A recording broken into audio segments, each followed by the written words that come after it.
नमस्कार, कैसे हैं आप सब।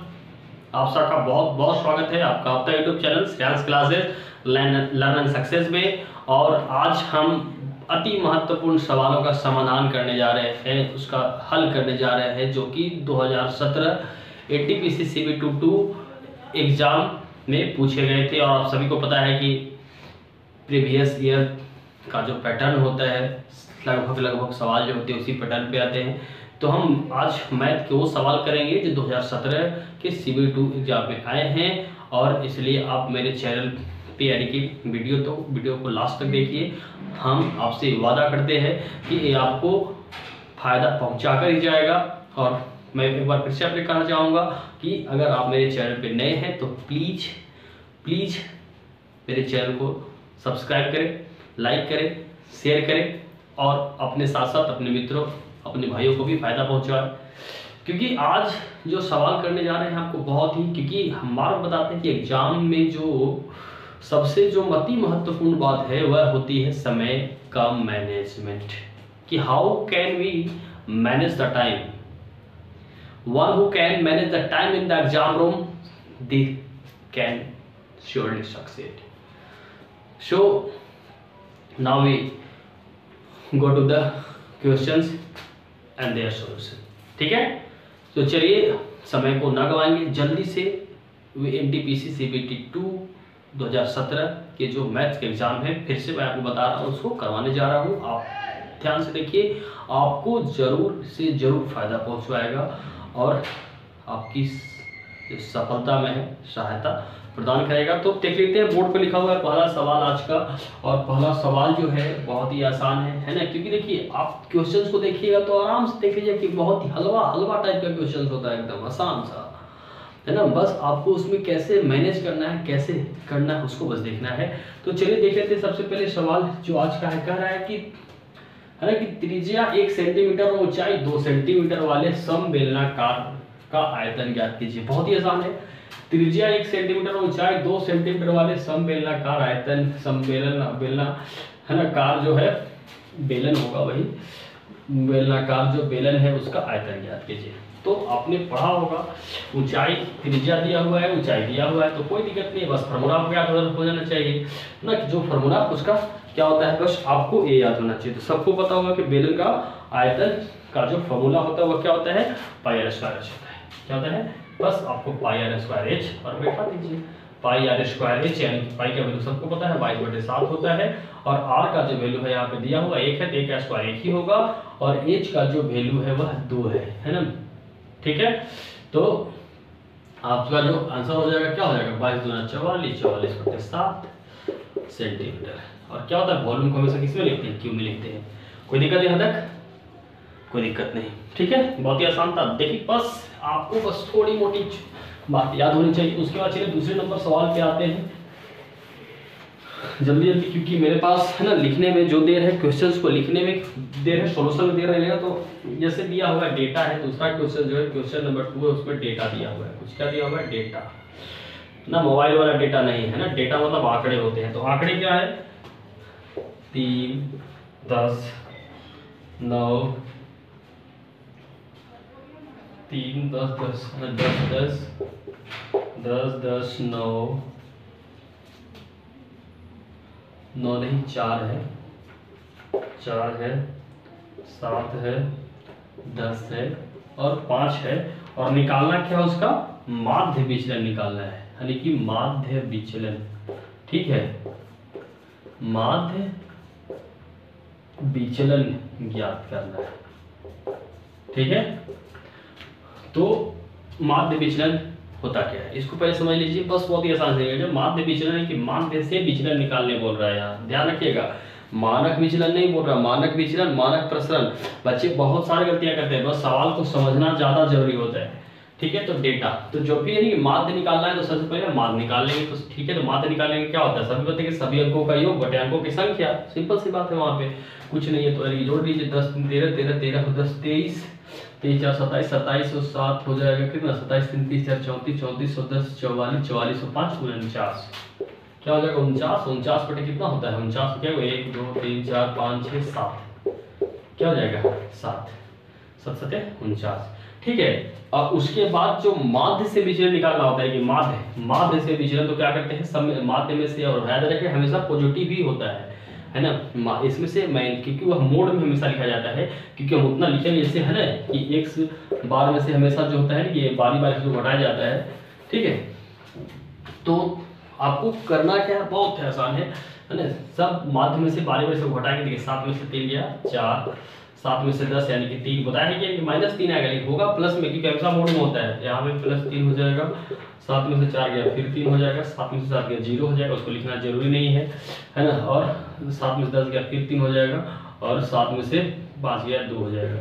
और फिर वही क्या होता है, अंकों की संख्या। तो 7 इसमें भी है क्योंकि माध्य से विचलन बोला है ना कि ये, तो 4 3 7 7 3 10 10 3 13 13 और 3 16 16 2 18 18 बटे 7, ये आपका मानक विचलन, माध्य विचलन हो जाएगा। क्या हो जाएगा, माध्य विचलन हो जाएगा, ठीक है।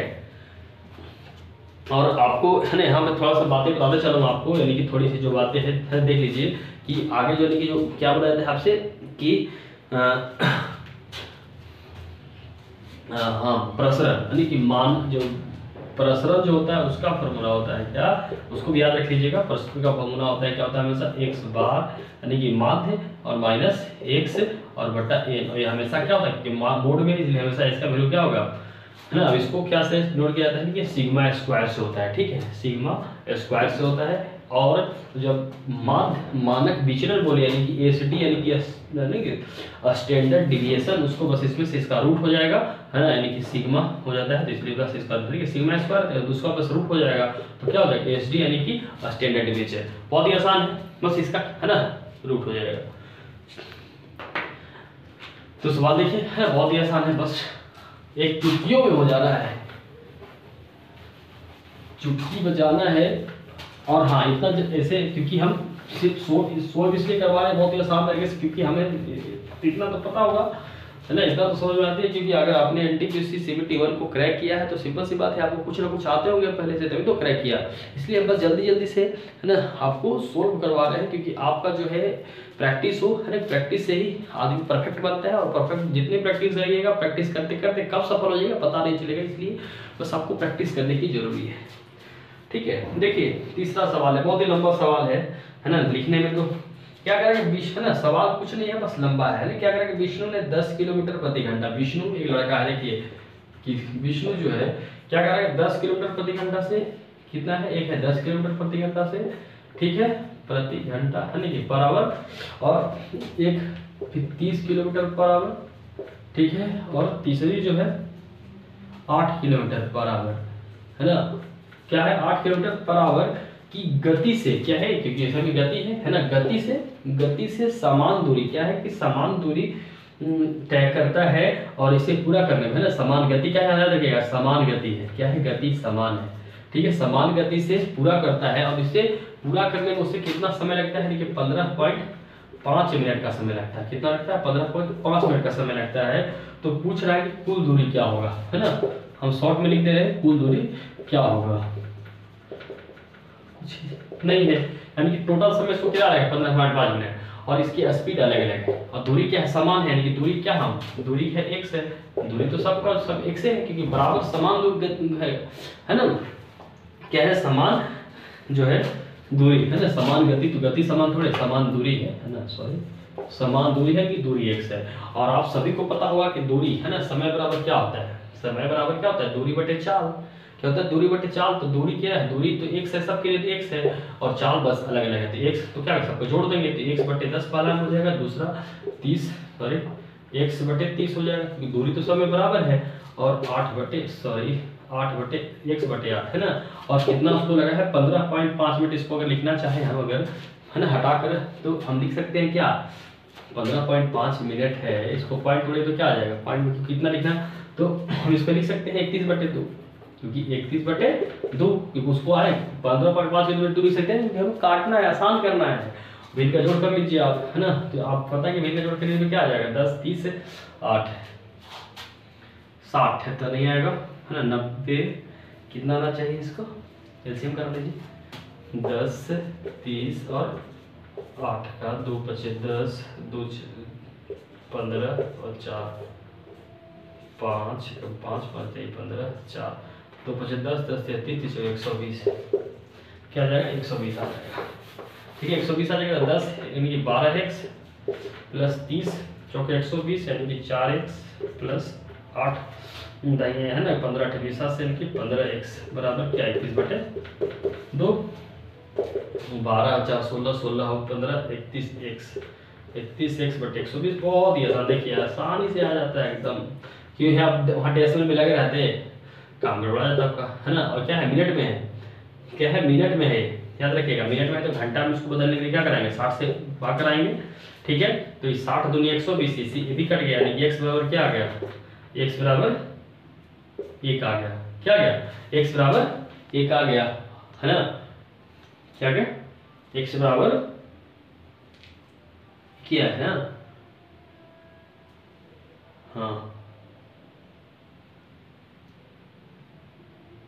तो दूरी क्या हो जाएगी किलोमीटर हो जाएगा। क्या है दूरी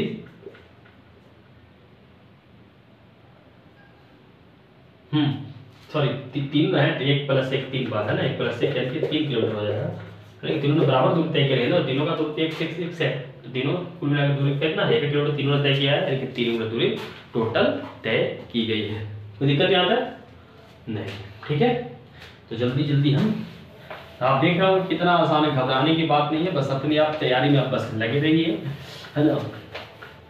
आप प्रैक्टिस करते जाइए आपका काम हो जाएगा, आसानी से हो जाएगा। बस आपको लगे रहना है, लगातार लगे रहना है, जब तक तोड़ना नहीं है तब तक छोड़ना नहीं है।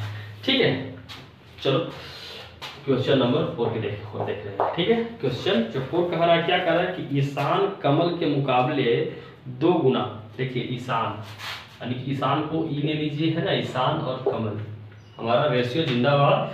तो क्या कह रहा है कि ईशान कमल के मुकाबले 2 गुना, ईशान जो है कमल, तो कमल 1 कर रहा है तो ये क्या कर रहा है 2 कर रहा है ना। और क्या कह रहा है कि मुकाबले कार्य कुशल है और मिलकर वे एक कार्य को 29 दिन, और दोनों कार्य कितने दिन में कर रहे हैं 29 दिन में कर रहे हैं। क्या कर रहे हैं 29 दिन में कर रहे हैं।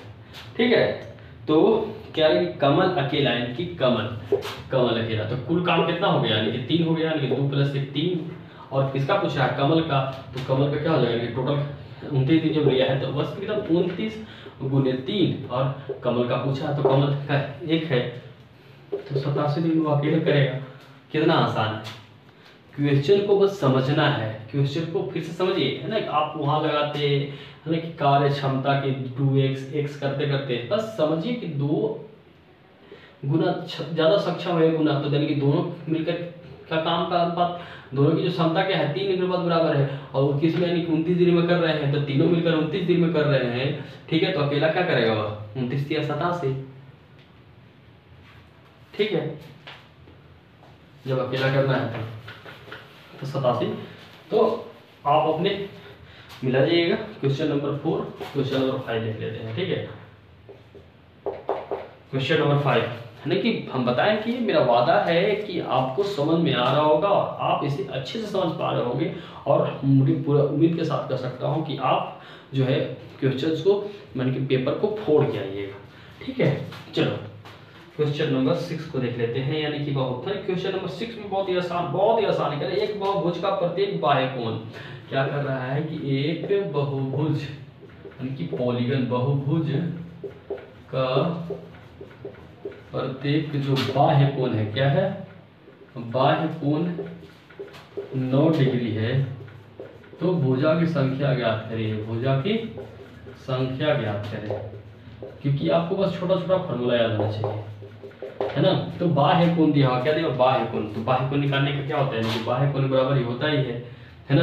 बाह्य कोण जो है तो भुजा क्या होता है, जब इसमें बाह्य कोण दिया तो n बराबर क्या आ जाता है 360 अंकी थीटा, यानी कि अगर कितना दिया हुआ है यानी कि 360/9 दिया हुआ, तो भुजा की संख्या क्या हो जाएगा 9 × 4 = 36 40। कोई दिक्कत है यहाँ तक? अगर दिक्कत है तो कहिए, बस आपको छोटे मोटे फार्मूला आना चाहिए, फार्मूला आएगा आप आसानी से कर पाइएगा। इसलिए बने रहिए, मेहनत करिए और आसानी से 1 नंबर ले जाइए, है ना, क्योंकि इसी बेसिस पे आपके सारे सवाल आएंगे, क्योंकि वहाँ आपकी बुद्धिमत्ता चेक की जाती है। क्योंकि आप सभी को पता है कि 120 मिनट का समय है, सॉरी 90 मिनट का समय 120 मिनट का समय है, तो कितना हार्ड सॉल्व और 35 मैथ सॉल्व करना है। तो सवाल ज़्यादा बस आपको प्रैक्टिस होना चाहिए कि आप कितना जल्दी कर पा रहे हैं, नहीं कि ऐसे ही सवाल को आप घंटों लगा दीजिएगा, तो है ना गड़बड़ बात है ना। चलिए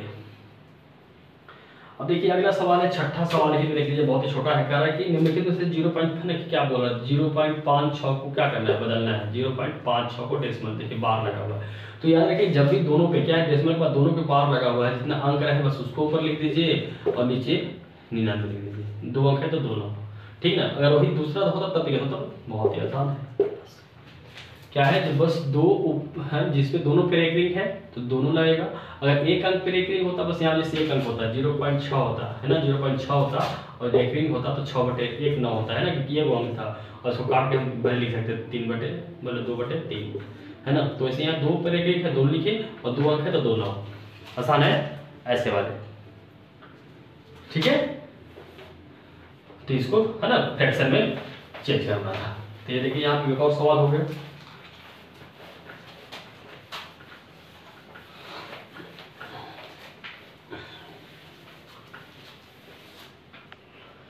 चलिए क्वेश्चन नंबर 7 की तरफ चलते हैं। क्वेश्चन नंबर 7 कह रहा है कि है ना कि दीक्षा ने 500 रुपये प्रतिशत साधारण ब्याज की दर से, देखिए आ गया ब्याज वाला क्वेश्चन। दीक्षा ने 500 रुपया 5% साधारण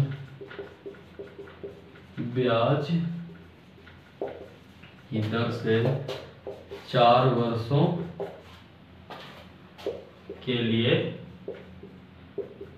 लिया, उसे कितना लौटाना होगा, कितना लौटाना होगा, बस यही सवाल है। यानी कि दीक्षा ने 500 रुपये 5% साधारण ब्याज की दर से 4 वर्षों के लिए लिया। कितना वर्षों के लिए लिया है, 4 वर्षों के लिए लिया है। तो 4 वर्ष बाद कितना लौटाना होगा, यानी कि इसमें ये पूछा है कि अमाउंट पूछा है, ठीक है।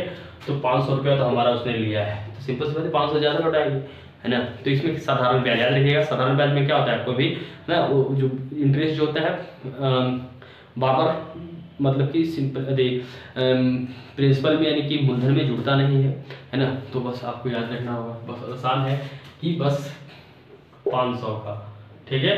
500 का क्या कर देंगे, 5% कितना है 4 वर्ष के लिए, तो 5 5 5 4 साल में कितना हो जाएगा 20%, क्योंकि यह बढ़ता नहीं, क्योंकि ऐड नहीं होता है। आसानी से एकदम है ना कि 4 वर्ष के 5 चौके 20 है ना, तो 20/100, 100 बचे 500, 20 बचे 100, यानी 100 रुपये उसका ब्याज हो गया और 500 रुपया ली थी, तो 500 + 100 यानी क्या हो जाएगा 600। अमाउंट बराबर होता है जी, अमाउंट बराबर एसआई, एहू लिख दें एसआई है ना, sorry P plus SI, P plus ये है एसआई तो एसआई लिखेंगे है ना, समूहित 600। कोई दिक्कत यहाँ तक है, दिक्कत तो कही, दिक्कत है तो कहिए, और नहीं दिक्कत है तो थम्स अप करिए, लाइक, ठीक है।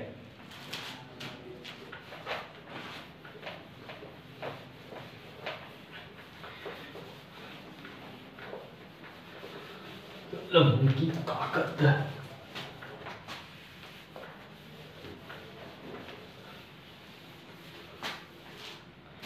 आप बस मेरे चैनल पे बने रहिए, मजेदार से मजेदार, बहुत ही हलवे टाइप से एकदम किसी भी सवाल को एकदम आसानी से हल कराना आपको सिखाएंगे, बहुत ही आसानी से। देखिए अगला सवाल क्या कर रहा है, यानी कि 2 3 और 6 क्या कर रहा है, 2 3 और 6 दिया हुआ है, उसका चतुर्थानुपात पूछा है, चतुर्थानुपात पूछा है, ठीक है ना, चतुर्थानुपात पूछा है, क्या होगा पूछा है, ठीक है ना, क्या पूछा चतुर्थानुपात, समझ गए। तो इसके लिए आपको कुछ नहीं करना है, बस आसान है, क्या है, बहुत ही आसानी से इसको आप समझ सकते हो, और इसे समझने के लिए आपको कुछ भी नहीं करना है, कुछ भी नहीं करना है ना। चतुर्थानुपात याद रखिए, जैसे ए है, इसको ए मानिए, इसको बी मानिए, इसको सी मानिए, सी है ना, तो डी हमें चतुर्थानुपात डी पूछा है ना, डी, तो डी निकालना हो तो याद रखिएगा BC/, बस ये होता है, क्या होता है, BC/A होता है, ठीक है। अब देख सकते हैं BC 3 × 6, 3 × 6/2, 3 × 6 = 18, 18 18/2 यानी कि 9। ठीक है, हो गया आंसर, कोई दिक्कत है?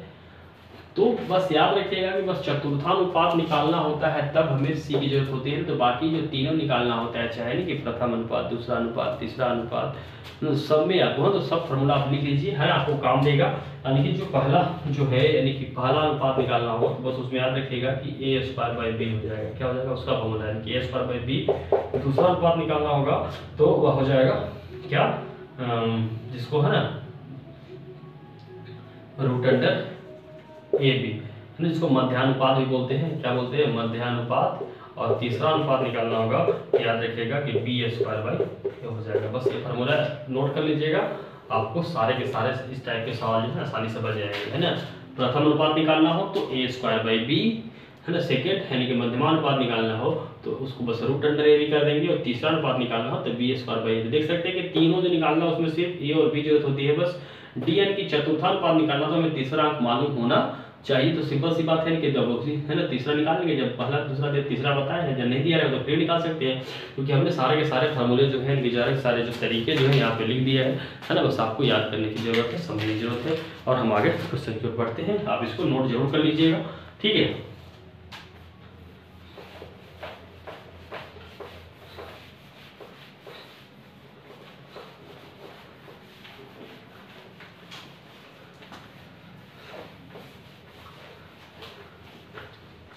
ठीक है, चलिए अगला क्वेश्चन की तरफ आते हैं।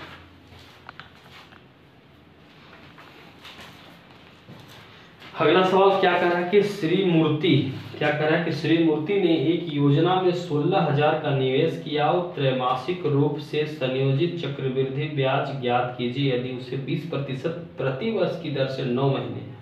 क्या कह रहा है कि श्री मूर्ति ने 16,000 का निवेश किया है, कि P बराबर क्या है, 16,000 है, क्या है, 16,000 है, और निवेश किया है, और ब्याज संयोजित त्रैमासिक हो रहा है, और रेट कितना है, रेट है 20%, ठीक है, 20%, और समय है 9 महीना। क्या है, हम जो लिख रहे हैं 9 महीना है, ठीक है ना, 9 महीना। और संयोजित कैसे हो रहा है, त्रैमासिक हो रहा है, याद रखिएगा। त्रैमासिक जब पूछ रहा है, त्रैमासिक हो रहा है तो क्या हो जाता है, त्रैमासिक हो रहा है तो सिंपल सी बात क्या हो जाएगा, एक साल में 12 महीना, तो इनकी चल दिया ही 12 है त्रैमासिक, तो 20 बटे क्या 4, यानी कि जब त्रैमासिक पूछ दिया तो रेट क्या हो जाएगा उसका चौथाई गुना, ठीक है ना, यानी कि 5%, ठीक है।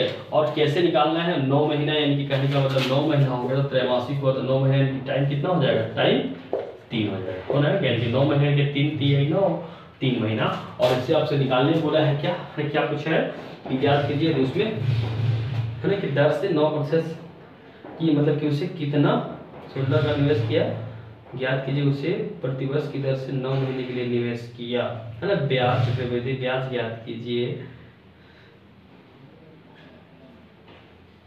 हाँ ठीक है, चक्रवृद्धि ब्याज सीआई निकालना है, तो आप क्या करिएगा, आपको जब नहीं फॉर्मूला पता होगा, फॉर्मूला आप फार्मूले पे जाइएगा, तो हर बार फार्मूला पे जाइएगा तो फंस जाइएगा, यही तो एग्जाम है ना, कि आप उतना प्रयोग करिएगा, आपको घंटों में जाएंगे, कुछ नहीं करना है आपको, ठीक है। जो दिया हुआ है उसको सबसे पहले, यानी कि जो 16,000 है ना, 16,000 जो दिया हुआ है ना, 16,000 का एक जो बस जितना टाइम है बस उसको कर देते हैं, दिखा रहे हैं 16,000 का 5% का, 5% 20, यानी कि 16×80 800, है ना। और जो आया यानी कि 5 क्या है 3 बार होगा, तो इसको यानी कि इसको कर दीजिए, क्या हो जाएगा 2400, ठीक है, बस आसानी से। उसके बाद जो ये 800 आया है कि फिर 800 पता है कि इसको, है ना, कि हम चक्रवृद्धि ब्याज को पता नहीं कि क्या होता है, इसमें सूद पे सूद लगता है, यानी कि ब्याज पे ब्याज लगता है, तो ब्याज कहीं तो ब्याजे का ना बचेगी, तो वही तो नहीं चीज रहेगा ना, ब्याजे ना बढ़ेगा भैया, तो ब्याज 800 आया ना जी, पहला साल के लिए 3 साल है ना, यानी कि 3 टाइम, तो पहले साल में यानी कि 2400, और फिर वही कि उसका क्या लगेगा, यानी कि 800 हुआ, यानी कि ठीक है, तो वैसे ही 800 3 है तो 800 2400, हम यहाँ तो ब्याज 1 साल काफी सारा बढ़ा है, तो 800 का फिर 5% निकालिएंगे, ठीक है, तो 8 × 40, 40 गुने 3 यानी कि 120, और अब जो 40 बचा है, यानी कि फिर इस 40 पे क्या रहेगा ना, 40 का 5/100 करिए, तो 5/100 करिएगा तो 20 × 100, 20 × 40, यानी कि 2 गुने, और इसमें एक, क्योंकि अंतिम साल है ना, क्योंकि अब अंतिम साल हो गया तो इसलिए 2 गुने 1, यानी कि क्या हो जाएगा 2, ये याद रखना है, और तीनों को जोड़ देते 2400, 2520, 2520 और 2 2522, 3 साल वाला को देखे निकालना कैसे आसान, ऐसे याद रखिए। 300 साल जब भी पूछेगा तो पहला में निकाल कर 300 गुना कराइए, दूसरा में भी 300, बस लास्ट में 100 गुना कराइए। ठीक है, जो आते रहे कि जो ब्याज है यहाँ पे 800 है ना, तो 800 उसका फिर 800 का निकालिए, 800 तो 40 है, और फिर 40 का 5 है ना। आसान, बहुत ही आसान हलवे टाइप से बन गया। आप उसे फॉर्मूला निकालते लंबा चौड़ा करते रहिए, माथा पच्ची करते रहिए, माथा पच्ची।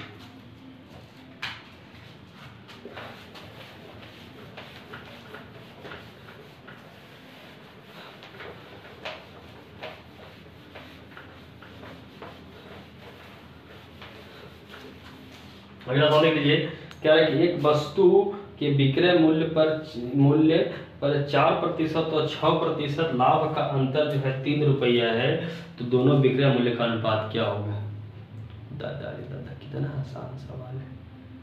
कहे कि 3 अनुपात क्या करे ना करे, 3 रुपये हम कहा 3 रुपया ध्यान देवे, जब कहिएगा कि विक्रय मूल्य पर 4% 6% के लाभ के अंदर 3 रुपया है, दोनों विक्रय यानी कि एक पर 4% पे लाभ हुआ है ना, यानी कि 100 रुपया में सिंपल सी बात है, यानी कि 100 रुपया था तो उसको क्या हुआ 104 हो गया। और दूसरा में जब कह रहा है कि 100 रुपया था, कोई चीज 100 रुपया पे 6% हुआ तो क्या हो जाएगा 6 रुपया बढ़ गया, 6 रुपया हो गया। तो यही दोनों विक्रय मूल्य लेना है जी। 104 का अनुपात 106, 104 अनुपात 106 तो 100 ये कितना होता है 52, आई होता है हो गया 53। आसान है कि नहीं है। हमें 3 का कोई काम ही नहीं है यहाँ पे, जो कह रहा है कि 3 का जो अंतर है फिर हम उसको 3 निकाल के, है ना, आप वहाँ पे गुना भाग कराइए, फंस जाइएगा। बस आपको याद रखना क्या करें कि 4% लाभ हो रहा है तो भैया विक्रय मूल्य में जो जब लाभ होता है तो विक्रय मूल्य में क्या होता है, वह लाभ जुड़ जाता है। तो 100 रुपये मेरा क्रय मूल्य जब हुआ तो 3% लाभ हो रहा है, 4% लाभ था, 4% जब लाभ हुआ तो 4 रुपया बढ़ा 100 रुपया पे, तो 104 हो जाएगा। और दूसरा जो विक्रय मूल्य पे 6% का लाभ हो रहा था तो 100 रुपये में 6 रुपया बढ़ गया, और दो एक विक्रय मूल्य 104 आ गया, एक विक्रय मूल्य 106 आ गया। 101 तो क्या करा रेशियो निकाल दीजिए, 104 106 तो है ना, दोनों कट के क्या आ जाएगा 52:3। कोई दिक्कत है यहाँ तक? दिक्कत है तो कहिए, नहीं है तो लाइक करिए, सब्सक्राइब करिए और अपने दोस्तों को भी भेजिए और उनको समझना दिखाइए, ठीक है, उनको फायदा हो सके, वे सपने पूरा कर सके, अपने माँ बाप अपने आने वाले भविष्य को उज्जवल कर सके, इसलिए आप उन्हें दिखाइए। और आज का जो सवाल एक है कि बहुत ही 3300 एक सवाल और है कि 3300, उसके बाद आगे का वीडियो आएगा, सोल्यूशन अगले वीडियो में करवाएंगे हम। और 3300 2800 इसका मसला निकालना है। अभी कैसे निकालिएगा भाई आप कर लीजिएगा, है ना, ये भी नहीं आता होगा तो फिर एनटीपीसी एग्जाम देने आप ना जाइए, अरे भी आप ना कर पाइए तो एनटीपीसी एग्जाम क्यों दे जाइएगा, मसला निकालना है आपको करना है, ठीक है। तो आप तब तक मेरे चैनल पर बने रहिए, मैं आपके लिए आगे और भी जो है प्रीवियस ईयर सवाल और भी बहुत सारे जो अलग अलग टॉपिक है जो बहुत ही महत्वपूर्ण होता है एनटीपीसी सीबीटी एग्जाम और ग्रुप डी के लिए भी, है ना, तो मैं उसे करवाऊंगा। आप तब तक मेरे चैनल पर बने रहिए, लाइक करिए, सब्सक्राइब करिए और बेल आइकन को दबाइए, जिस कारण से मेरे सारे वीडियो का अपडेट आप तक पहुंच सके और आप उसे देखिए और देखकर प्रैक्टिस करके आप अपना काम कर सके, आप उसमें सफलता हासिल कर सके, ठीक है। जय हिंद।